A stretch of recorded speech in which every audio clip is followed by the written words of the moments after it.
I am Vicki Oram, and we're here on South Osborne Road in Upper Marlboro, Maryland.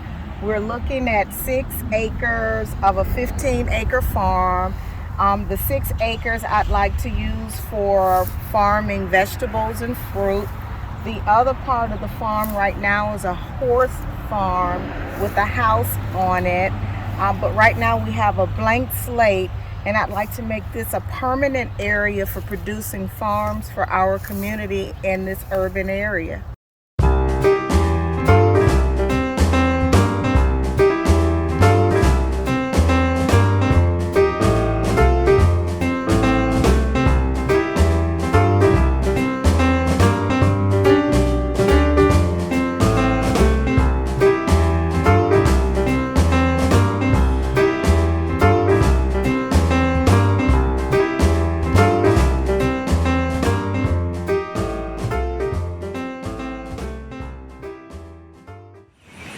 Hello, my name is Marianne. I'm an information science student at the University of Maryland College Park, and in this episode of More Than Farming, we visited a Hope and a Prayer farm in Hughesville.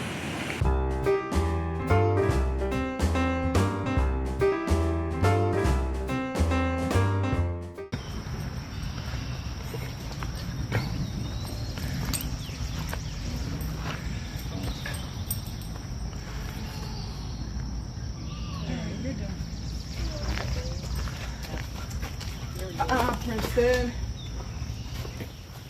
I've always wanted to have a horse since way before grammar school. It took me until I was 50 years old to realize that dream. And I was so intimidated, even as a veterinarian, with the thought of me owning a horse and the husbandry of it. But I thought, if not now, then when? So I bought a cross draft, met up with other people, learned the boarding process, read books and everything else on how to care and maintain a horse. And then I started learning how to ride. There were mistakes, I bought the wrong saddle, didn't know saddles come in sizes, all of that long journey. But I used to do Western, and so met other like-minded people, although so many in Maryland are English, and English style riding is just beautiful to watch. But I didn't have that much time to try to figure out how to do English riding, and it didn't appeal to me as much as Western, because my heart was, I want to go out in the woods, I want to ride my horse in the woods. So I went down that journey, met other like-minded people, started going out on trail rides, and a highlight for me is trailering, which is in the industry it's called. Trucked a horse to North Carolina, did this 3-day riding thing where there was about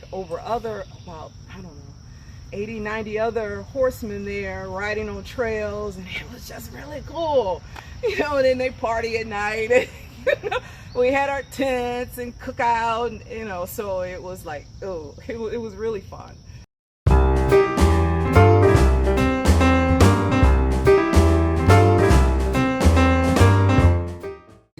From the top of the plant, and you're taking off the leaves.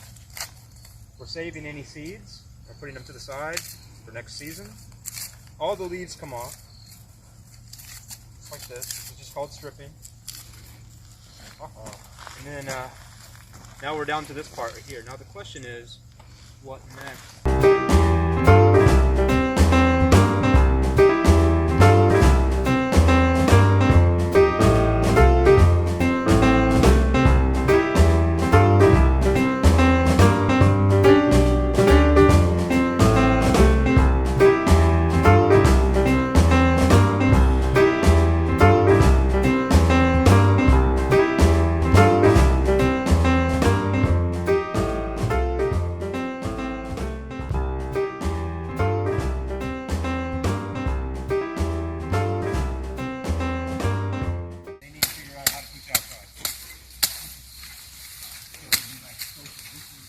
Yeah, social distancing outside. Kind of like what we're doing.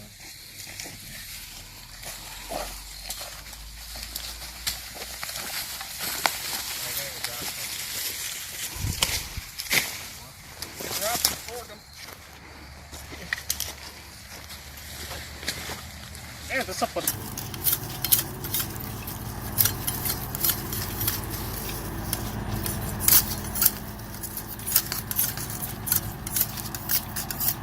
So this is our Kentucky cane mill number 4, built in Louisville, Kentucky. The patent on the top says June 19th, 1877. This is some old technology. This thing here is called the swing arm, and the wood is Osage orange or hedge apple, which is the hardest native wood that we have. This arm is probably 50 years old itself, but it's still practically rock hard. And traditionally a horse or a mule would walk in circles around this machine, spins these huge iron wheels, and that's what, there's 3 of them. The juice comes out here, you feed it in right here. The cane goes in that way, squeezes the juice out, put a bucket here, and it does the job. Will you do a second pressing or just the one? When they're real thin, you can put a bunch in. Even more than that. No, but from the car inside. Will you do it again or once it's done? And yeah, it's probably a good idea to stick extras in when there's like a bunch of like add a bunch to that. Press it again. You can press it again. How similar is this to the horse?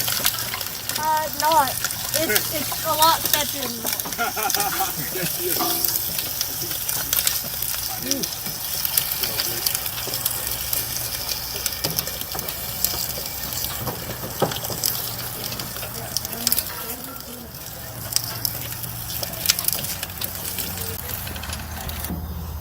Ain't no party like a sorghum party, cause a sorghum party don't stop. That seems to be the. Ain't no party like a sorghum party, cause a sorghum party don't stop. That seems to be the.